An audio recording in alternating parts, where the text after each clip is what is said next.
When it is time for question and answer, anybody can raise hand.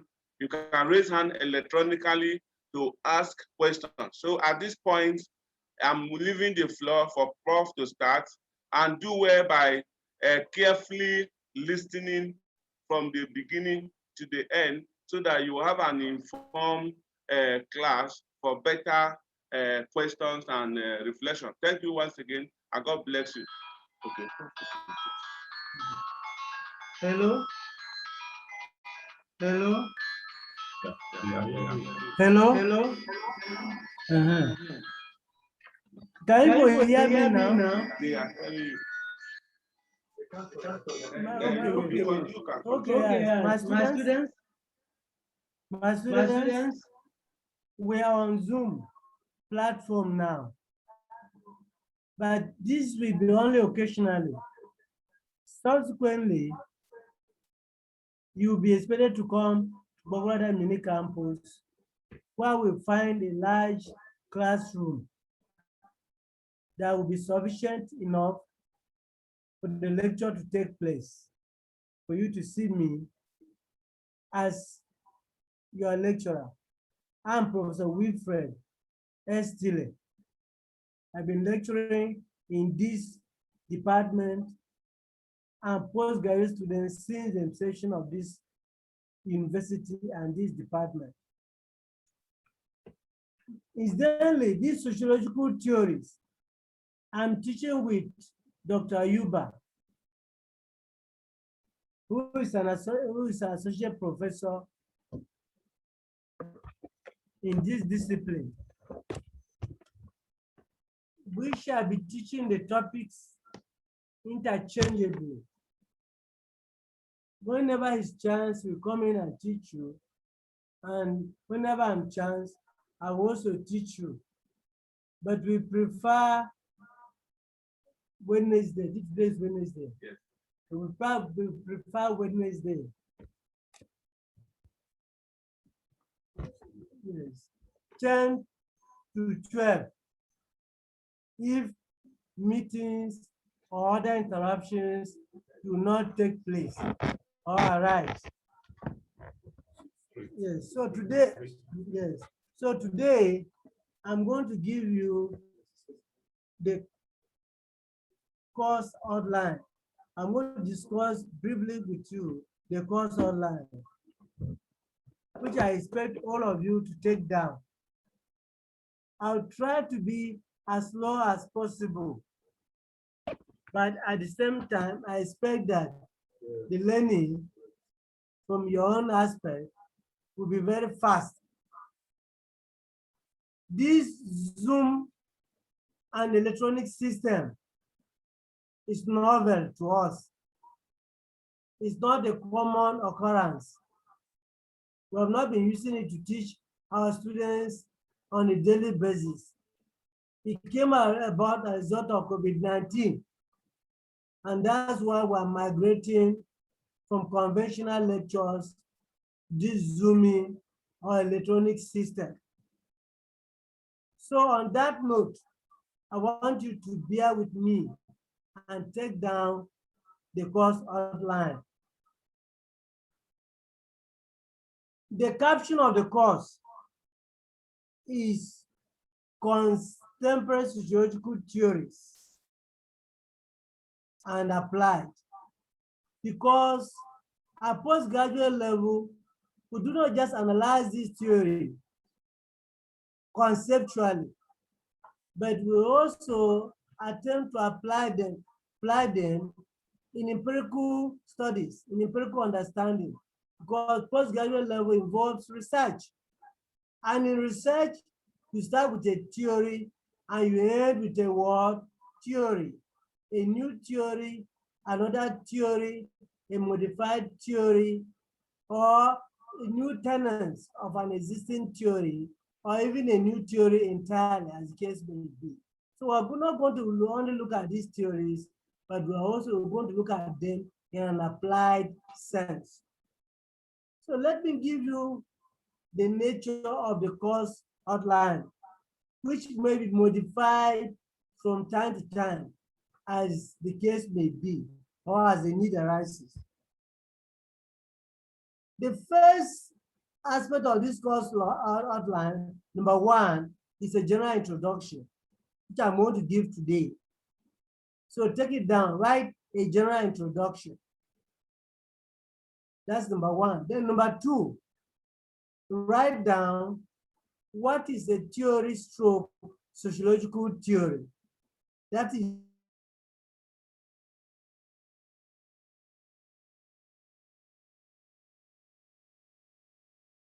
number two on the course of, and number three, classification of social or types of sociological theories. The classification or types of sociological theories. Number three, the classification or types of sociological theories. And number four, theory building in sociology. And number four, theory building in what? Sociology. Theory building in sociology. Let me take that again. The first one I said a general introduction. It's a postgraduate program. So I'm going to give a general introduction as regards the nature of the program and its orientation. And then the second aspect, I asked, what is a theory stroke sociological theory? Then the third one, a classification stroke types of sociological theories. And the fourth one, theory building in sociology. The fifth topic will be on Marxist, on conflict of Marxist theories. Why I've decided to bring in conflict of Marxist theories before the other consensus models is that people tend to misunderstand Marxism, the theories and what they stand for. But I want us to understand these Marxist theories very well in specific terms and in applied terms and in all their ramifications. So these Marxist conflict theories, I've identified them as about 20 in number. So A, put A. The first one is theory of class and class struggle. Theory of class and class struggle. Have you done that? Theory of class and class struggle. The second one is theory of mode of production. It's a Marxist theory too. It's a theory of mode of what? Production. That's a Marxist theory. Another Marxist theory is theory of the state. So I'll be putting the numbers as I'm mentioning them. The next one is the theory of the state. I will explain all of them. The next one is a theory, Marxist theory of labor. The next one is the Marxist theory of labor. Feel free at any point in time, if you cannot understand me, or if you cannot understand the theory, raise up your finger or ask questions and I'll attend to you. Then the next theory is theory of dialectical materialism. You know, Marx has two theories of dialectics. One is dialectical materialism and the other one is historical work materialism.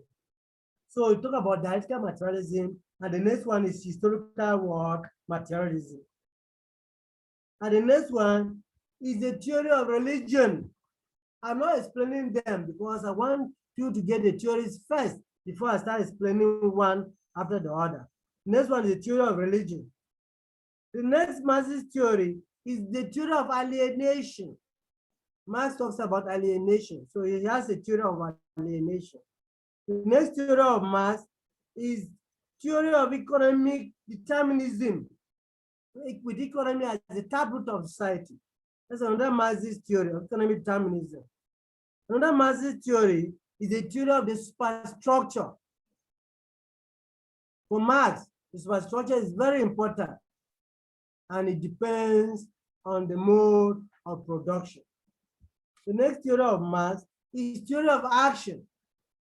Marx has his own theory of action, which differs from that of Weber and Tucker Parsons. So we're going to analyze Marx's theory of action. Then the theory of social change. Marx's theory of social change is different from that of Weber and all the other notable sociologists. So I want to look at Marx's theory of how it looks at change of society from one stage to the other. And then we want to look at Marx's theory of politics as bourgeois domination. I will not explain them. I just mention them the way they are. Marx's theory of politics. I will explain much later. The next theory, Marx's theory, is the theory of revolution. Marx was a revolutionist. I never pretended. Throughout his analysis, he was profounding theories of revolution. So he's a revolutionist. I had a revolutionary ideology. So he had his own theory of what? Revolution.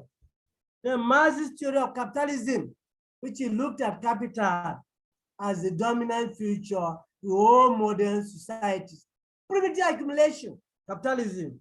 Is Marx's theory of capitalism as an important theory in Marx's analysis. Marx also identified the theory of organization, which he looks at it as a few people coming together to dominate the rest of the society, which is very close to that of Robert Mitchell's iron law of oligarchy. He who says organization says oligarchy. Marx says that who says organization says greater oligarchy, because a few bourgeoisie dominate the rest of the members of society and oppress them. And then we're also going to look at Marx's theory of social stratification. For Marx, inequality is inherent in all societies, and the social inequality is the basis for struggle for man to achieve his worth as a member of society. And then we're also going to look at Marx's theory of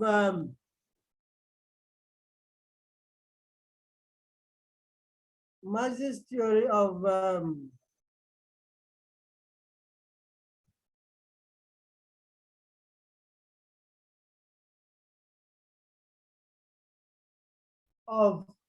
underclass. Underclass in terms of gender, women as underclass. And that's what has brought about women's theory, Marx's theory of radical feminism.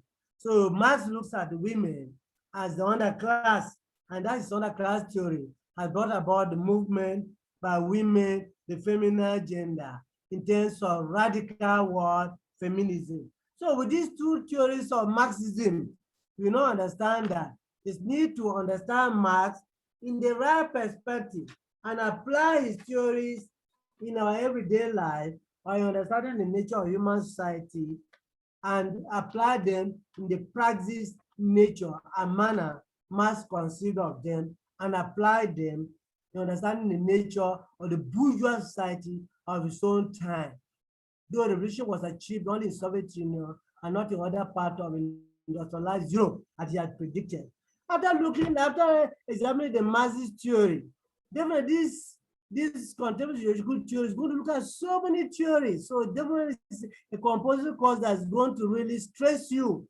And you must read a lot, have a lot of references. Now let's go to the consensus theories or the conventional theories that you know of, like positivism, which was coined by who? Auguste Comte.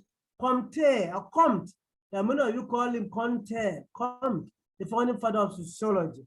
He profounded positivism. Then from Comte, positivism, we go to what?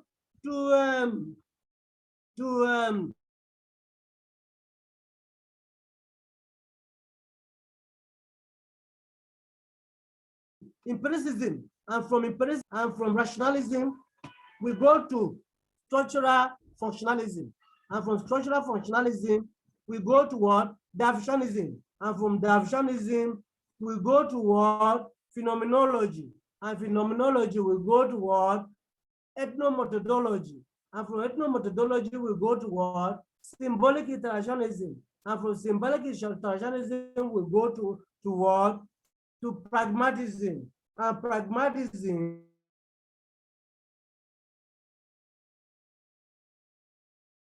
we go to all the other and all the theories profounded by the founding fathers of sociology. They attempt to explain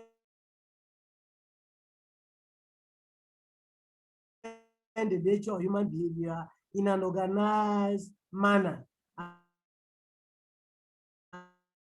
and not in a conflict or disorder. Examine them, as well as theories of social change. Max Weber looked at social change in terms of Protestant ethics and spirit of capitalism, not in a radical form as Marx had predicted, but for him, Protestant ethics and spirit of capitalism are enough to galvanize change. Religion, the superstructure for Marx, would change the economic base, which Marx argued is only responsible for changes in the superstructure arrangement of society. So there's so many theories we are going to analyze from the consensus perspective. So having identified some of these theories, and definitely there'll be more theories that will be coming up from time to time. So that gives us a general introduction into what this course is all about. Is that right? That gives us a general introduction to this course is all about, because we're going to look at these theories in a holistic perspective, not only in terms of conceptualization, not in terms of interpretation, but in terms of applied theories. Is that right? So now let's ask ourselves fundamentally, what is a theory? What is a theory? You should have your biros and notebooks and then write down. A theory is like a mathematical set. People have a mathematical set? You went through secondary school, primary, secondary school, and then whether you are a science student or whatever, you must have a mathematical set, which has a pair of compasses, a pair of dividers, a ruler, a pencil, an eraser, and then a bead, and everything. So that's what a theory is. A theory is a body or a set of ideas. It's a body or a set of facts. It's a body or set of concepts. It's a body or set of paradigms. It's a body or set of conceptualizations. It's a body or set of propositions. It's a body or set of hypotheses. It's a body or set of methods. It's a body or set of methods that are systematically related and interconnected, that can be tested and verified in practice. Once they are verified, they acquire their scientific word character. If not verified, then they become scientific word dogmas. That's why in sociology, we have two types of theories: the scientific theories and the metaphysical world theories. The scientific theories are those theories that are testable and verifiable in practice, whereas the metaphysical theories are theories that we only subject them to reasoning and rationality, because people argue that most of the Marxist theories were ephemeral, were rational, were not scientific as such, but Marx called his own theories scientific. He called Hegelian theories as philosophical because they appeal to reason. But his own theory, he called them scientific because they are practical and realizable. So most of sociological theories are practical theories and realizable theories. There are theories of empirical investigation. There are theories of empirical endeavor. There are theories that are applied in everyday society. There are theories that are applied to explain human behavior. There are theories that are applied to yield results. There are theories that are applied to yield results. There are theories that are applied to bring about consequences of human behavior. There are theories that are applied to control human behavior. There are theories that are applied to understand human behavior. There are theories that are applied to interpret human behavior. There are theories that are applied to explain human behavior. There are theories that are applied to explain the consequences of what? Human behavior. There are theories that are applied even to control what? Human behavior. And then you have the metaphysical theories, which are only theories that are subject to reasoning, to rational thinking. These are theories that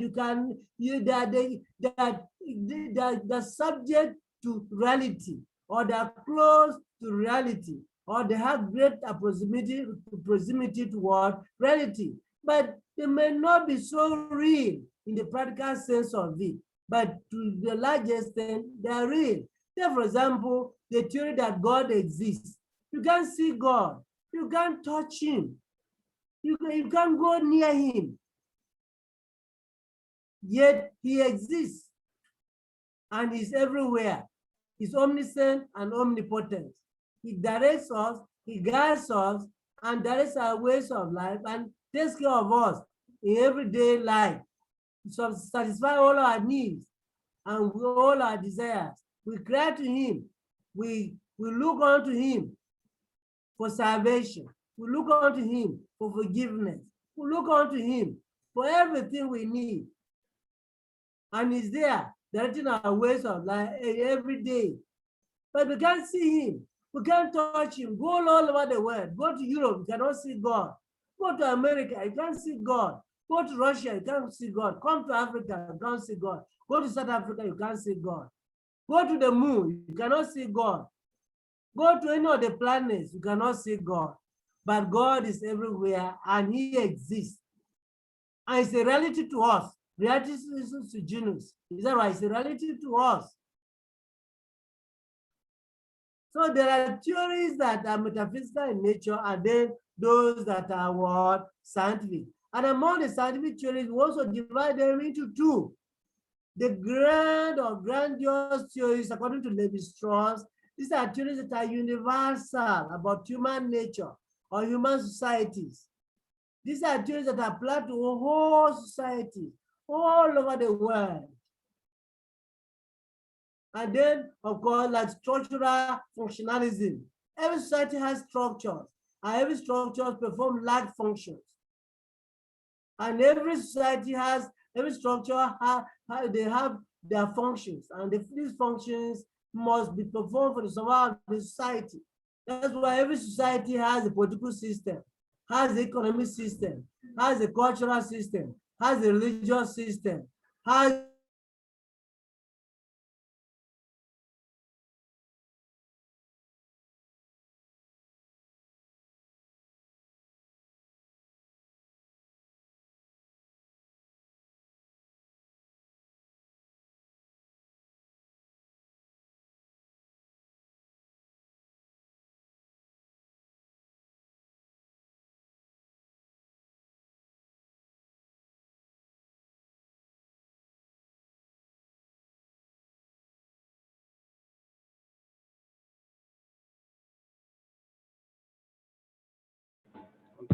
theories like empiricism are universal.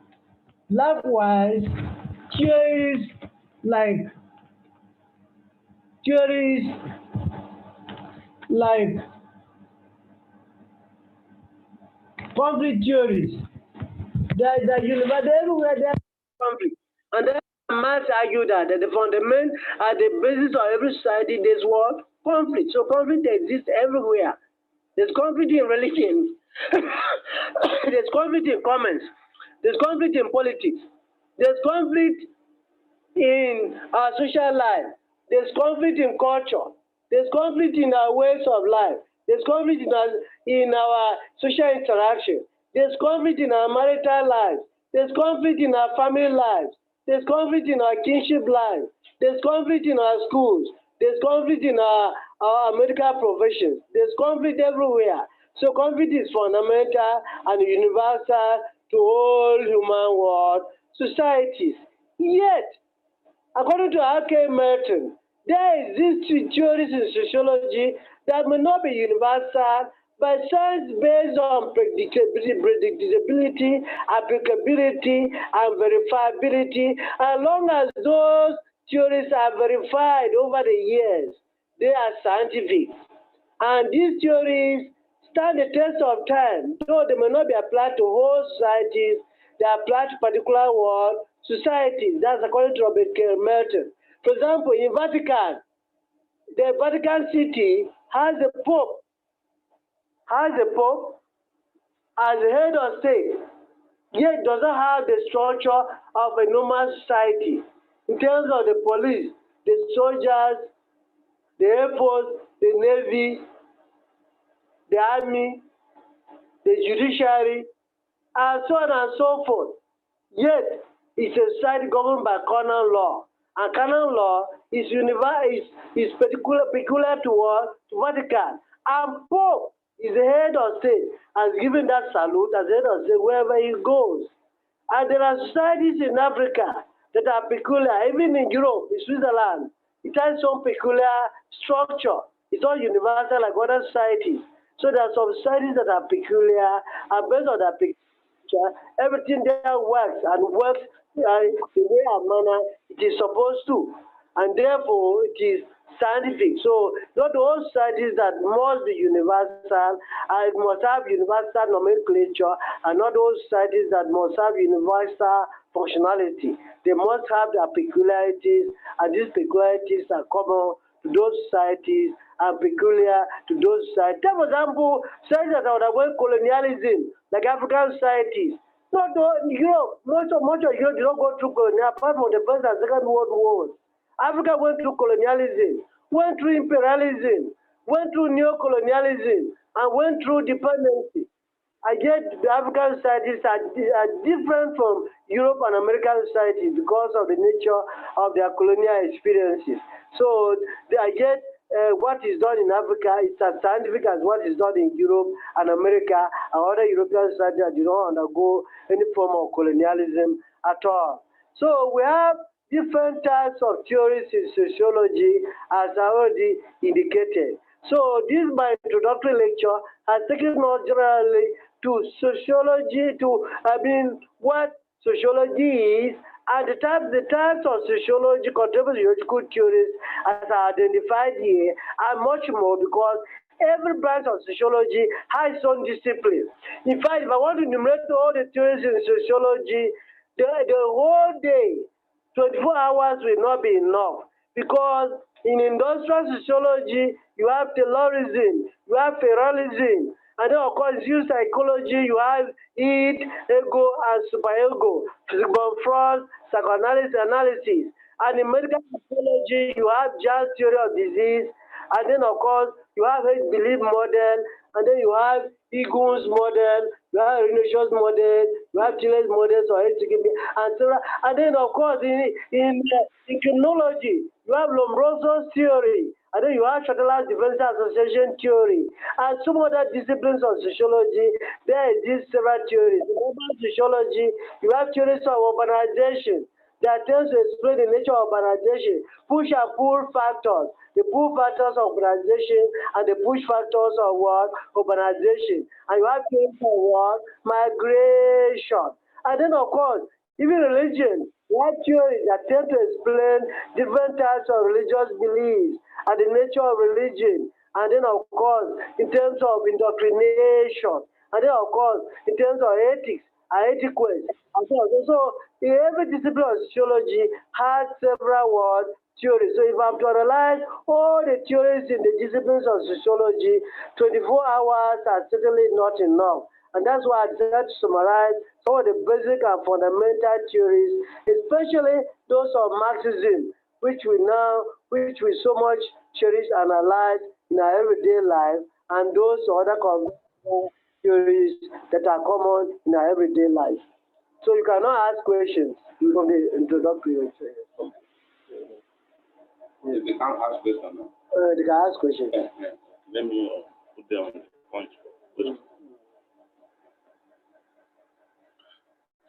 So you can raise your hand. Those that have questions, just raise your hand electronically, so that I will call your name one after the other, and then give you the permit to unmute and ask your questions.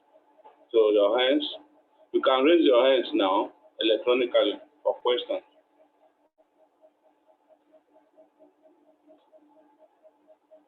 Okay.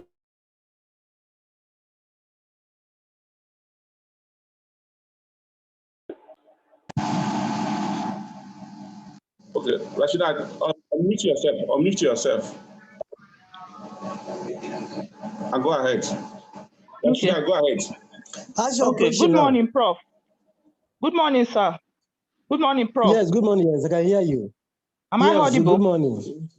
Good morning, sir. Well done, sir. Okay, my name is Rashida. Okay, no problem. Well done, sir. Okay. No problem. The lecture is so interesting. Yes. But please, Thank due you to very the much. network issues, I was getting lost. So I got lost at some point. So I don't know if you have Okay, like materials where? that you can Where share did with you get us so lost? that Where did you get lost? Mention the I couldn't place. connect. I didn't get the introductory part of it because I couldn't log in at the beginning. So At the I beginning. came in after like 20 minutes, after Okay. 10. So I didn't get the introductory part. I got where you started mentioning positivism, phenomenology, ethno-methodology. Then Okay, along the so line it again, means where that you the were whole aspect of Marxism, you do not get the discussing concept. types, Mean the I think I theories of first one, I think I got where you were explaining practical. what? So it means that the whole theories of Marx, you do not get any of them. Like the theory of class and class struggle. Yes, Hello, are you with me? I didn't get any of. Yes. So what will Okay, happen is that I'm with when you, maybe sir. next I week, didn't get that at all. yes, when next week or when next we hold the Okay, sir. class, there you can then get that because I started with the Marxist Okay, theories. sir. And these Marxist theories I made mention of Marxist theory of class and class Oh, struggle. And you can remember that in the Communist okay. Manifesto, Marx opened the Communist Manifesto Okay. with the concept that the history of Yeah. oriented society is history of Yeah. class or struggle. So I started with the theory of class and class struggle. Is it I started, and then I mentioned the theory of the mode of production. Is that right? Then I mentioned the theory of what? Of that the struggle? Yeah. Okay. master, yeah. Okay. Then I said the theory Okay. of the state. Then I mentioned the theory of labor. Then I mentioned the Okay. theory of what? Dialectical materialism. Then I mentioned the theory Yeah. of historical what? Materialism. Then I mentioned the theory Okay. of religion. Then I mentioned the theory Okay. of what? Of Okay. yes. Then I mentioned the theory of alienation. Then I mentioned the theory of labor. Then I mentioned the theory of what? Okay. Of structure. I Okay, mentioned the sir. theory of action for Marx because Marx talked about action differently. I mentioned the theory of social change, Marx's theory of social change. I mentioned Marx's theory of politics. I mentioned Marx's theory of what? Of Okay, sir. revolution. I mentioned Marx's theory Okay. of capitalism as a Okay. bourgeoisie. Then I mentioned Okay. Marx's Okay. theory of organization Wow. as a few ways that Wow. dominate the rest of the member of society. Okay. Then I mentioned Marx's Okay. theory of social stratification as study based Yeah. on Yeah. Yeah. organization. And then I mentioned Marx's theory of what? Of organization, whereby I argue that Okay, every sir. organization, if you dominate the rest of the members of society, the Okay. bourgeoisie dominate the other members of society, and then Yeah. their own interest Yeah. becomes the interest of the people. And that kind Yeah. of a thing. And I want Yeah. to mention the fact that Proletariat. about the of the Okay. underclass, women as the Okay. underclass. And by the underclass, they brought about the issue of women now struggling for their fundamental right in terms Yeah. of female radicalism, Okay. Okay. affecting Okay. action, Okay. and then of course Okay. feminism, which is a Marxist-oriented action by women in Yeah. contemporary time. Yes, so I Yes, mentioned sir. so many about 20 theories of Thank you, Marxism. sir. Thank you so much. Thank you. Okay, Yes, yes. I've President, listed a lot of them. Thank you, sir. Thank Francis, sir, you. apart from this, whatever you have mixed, you have not mixed them because of network. There will be a recorded version of the complete lecture from Okay. beginning to the end. So everybody will still listen to this Okay. lecture. Okay. So don't bother All about right. anywhere you were disconnected. Okay. Okay, now, Okay. Okay. Chinwe Vivian, Okay. you have the right to Mr. Paul, unmute thank yourself. you. Well done. Chinwe, Okay, go thank you ahead. very much, Prof. Yeah, thank you, Yeah. Prof, for this insightful lecture. Okay, thank you. It has been, yes, because I got lost somewhere, but it has been mentioned now that the recorded version will be sent to us, so I'm okay. So where I missed, I can cope. But I understood what you said from the theories you mentioned. It is quite clear. So thank you very much, sir. So I'm okay now. Yes, I'm going to explain further all the theories because I told you I'm not only going to mention them, I'm going to explain them, I'm going to analyze them, and I'm going to apply them in everyday life. Is that right? In practical situations, as the case may be. So you will not miss anything. This man is very important. Yvonne, Gerard, unmute yourself. Gerard. Gerard, commit yourself, Gerard. Gerard. Okay. Hello. Yes, go ahead. Go ahead. Go ahead. How you have? Yes. Can you hear me? I can hear you very well. Okay, Prof, that is an interesting lecture. Yes. In fact, the introduction is very hopeful with this one. Honestly, the theory has been so large, and during Yes, our very large, undergraduate, exactly. yeah, during our undergraduate days, the connectivity of all these theories became bogus, and as a result of the largeness of it, we cannot actually interconnect them. But with what you have done this brief moment, there is a hope there's going to be a deeper understanding of this theory. So, Definitely. and another interesting aspect is the applicability. Exactly, exactly. I am of optimal hope that with you on ground and the way things are going, that applicability will actually put us on a ride. We will be indeed Exactly. of the Indeed. contemporary In fact, society. one of the assignments will be even to apply the theory in empirical situations. As I started the lecture with at the beginning that you see at postgraduate level, in any research endeavor, you start with a theory and then you end up with what? A theory. Either modifying an existing theory or improving on the tenets of existing theory or identifying new tenets of existing theory or establishing a new theory entirely or even new aspects of the theory entirely. So you are going to definitely part of your assignment on theory will be to take you to field, to apply a particular theory, collect data, analyze it and see the way the money can be applied so that even in your original, your dissertation or thesis, you'll be able to apply it on a larger scale. So definitely you are going to apply it. You're not going to only interpret it. You're not going to analyze it. Not only going to analyze it and understand it, but you are also going to apply it in practical empirical situation. And Prof, another ambiguity of it is the diversity of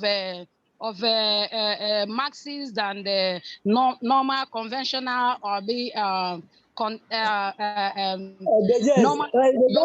see, in sociology, you have the consensus theory. That's what they talk about. Order or disorder is a problem. You have the consensus theory, then you have the Marxist theory, because Marx and his own disciples, Lenin, Stalin, and others, talked about conflict. The conflict is fundamental in society, and they were all out to tackle the issue of conflict. And we know that even in contemporary society today, even Nigeria today, is full of conflict. So it's an inevitable aspect of social life. It's an inevitable aspect of social existence. It's an aspect of society. It's an inevitable aspect of human behavior. It's an aspect of human life or human existence. The same to order. Because there's no order, societies cannot survive. Conflict alone will tear society apart and there will be disorder. So there's even wars. When the wars are fought, they must come to a consensus before peace and stability is achieved, and then society will continue. So no society that will fight a war and remain in war and exist in war and continue in war and ravage in war and stay in war and romance in war and live in war and understand in war and be in war and that forever. Is that right? There must be consensus. There must be understanding. There must be peace and there must be stability. Thank you. Thank you, sir. You're awesome. Thank you. Okay, that's sweet. Any other person? Follow, unmute me. Any other person? I want Gerard. Wow. You are well done. You are well done. Hey. Hey. No other question again, right? It's all right. It's all right. So interesting. I hope you have enjoyed Prof. We have enjoyed Prof this morning wonderfully. Not in a small way. Yes, good. At least we have started. So Prof has opened the floor, and every other lecturer will follow. And at least we are on the solid ground now to start up our physical lecture at their convenience, instead of waiting for the mass conveniences to start physical, at least with this, we'll be able to have something to build on and then start working on our own things. We don't have all the luxury of time. And I believe all of you, the better understanding from this you have listened to, and then the recorded version that will publish shortly from A to Z, the understanding shall be complete. Thank you very much, and God bless you. Look forward for the next class. Thank you. Thank you, Mr. Paul. You are too much. Yeah. Okay, put it up. No, it's okay, Nabi. You don't finish.